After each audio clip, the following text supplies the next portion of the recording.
Welcome to What the Paper Said, in which I, Patrick Crozier, skim through the Times from 100 years ago, read some of the articles and comment on the ones I find interesting. In this episode, the fortnight ending the 12th of April 1925, congratulations in France, casts for Greece, and the cat for an incorrigible rogue. But first, some of the other items that have caught my attention this week.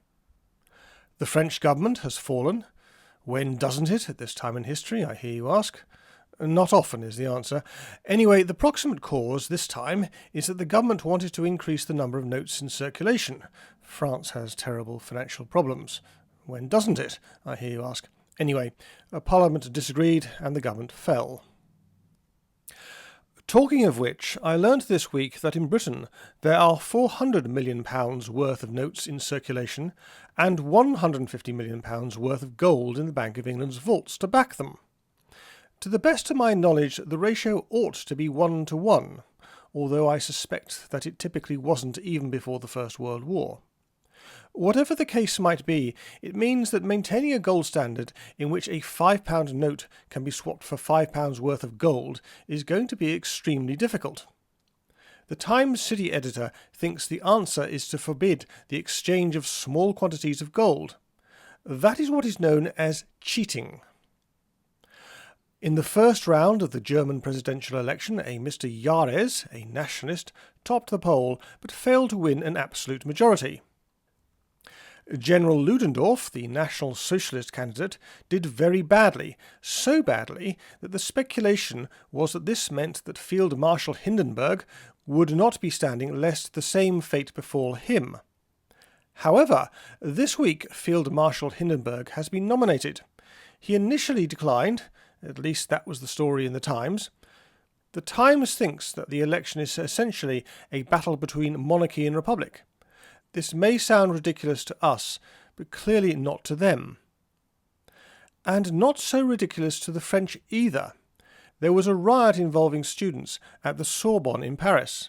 They were unhappy at a lectureship being given to an anti-monarchist. So we've had anti-Jewish student riots in Vienna, anti-Flemish student riots in Louvain, and now a monarchist student riot in Paris.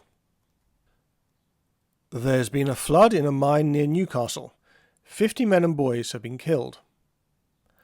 Bread has fallen half a penny to 10.5 pence for a quartern loaf. That's 3.5 pounds of flour.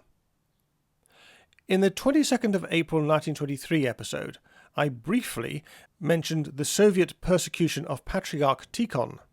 This week Tikhon died at the age of 60. I suppose it could be natural causes.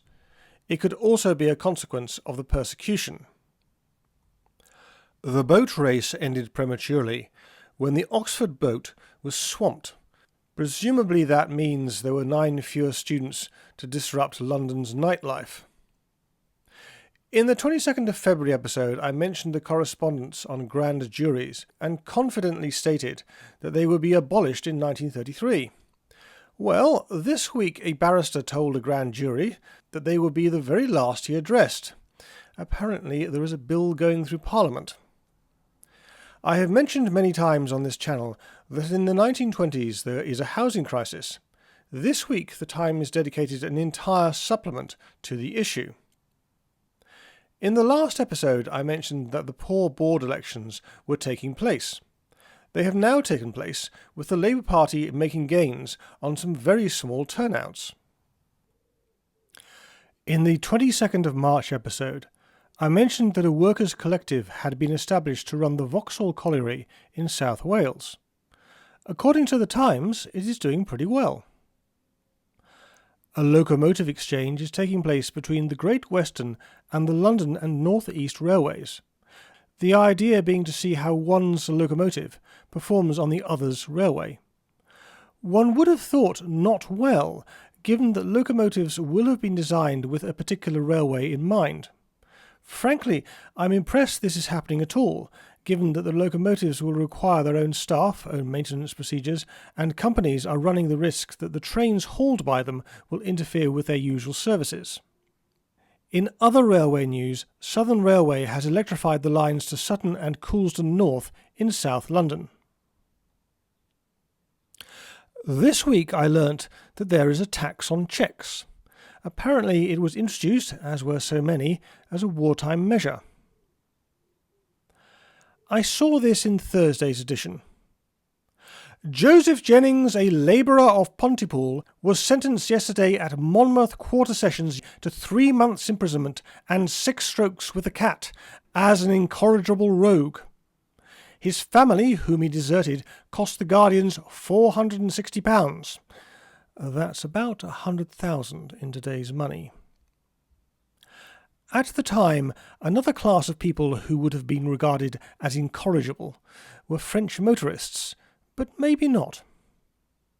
Paris has introduced a number of measures, such as traffic lights, or at least the 1920s equivalent, one-way streets, and parking restrictions.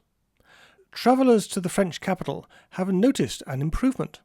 Residents in Paris also are surprised, because those familiar with the mentality of the Paris chauffeur found difficulty in believing that any regulations in the world would eradicate from his mind the inclination to regard each separate trip as a forlorn hope from which a happy issue was a cause for congratulation. Road safety is an issue in real life, as is the Elgin Marbles, the group of sculptures that once adorned the Parthenon and now adorn the British Museum. This is from an Edward Bell. The wish of Greece to reconstruct the Parthenon, provided that it is done judiciously, will have the sympathy of nearly all who are interested in art and architecture. But the suggestion that we should for that purpose return the portions now in the British Museum is not a simple question either of ethics or aesthetics. If we had acquired them illegally or as war loot, the matter might not admit of argument. We should be bound in honesty to return them to the place from which they came. But the facts are not so simple. When Lord Elgin, as a lover of art, acquired specimens of the statuary and reliefs which decorated the pediments, metopes and frieze, he did so with the assent of those in possession. Greece was at the time part of the Ottoman Empire. The Greeks were indifferent to them, and the Turks maltreated them. In an interesting account of the whole transaction printed in volume 36 of the Journal of Hellenic Studies, it is shown that in 1687 there were 20 figures on the west pediment. In 1749 they were reduced to 12, and in 1800 there were only 3 left. Many had been broken up for builders' purposes, but by bringing the marbles to England at immense expense and trouble, for which he was never adequately compensated, there is no doubt that Lord Elgin saved them for the benefit of future generations. If they are restored to the original position, there will be a continuous risk of their being damaged, possibly by earthquakes, and a certainty of their gradual deterioration by exposure to the weather, to say nothing of any further accidental risks to which they may be subjected by human imbecility or malice. My understanding is that Greek stewardship of the Parthenon has not been unblemished by human imbecility.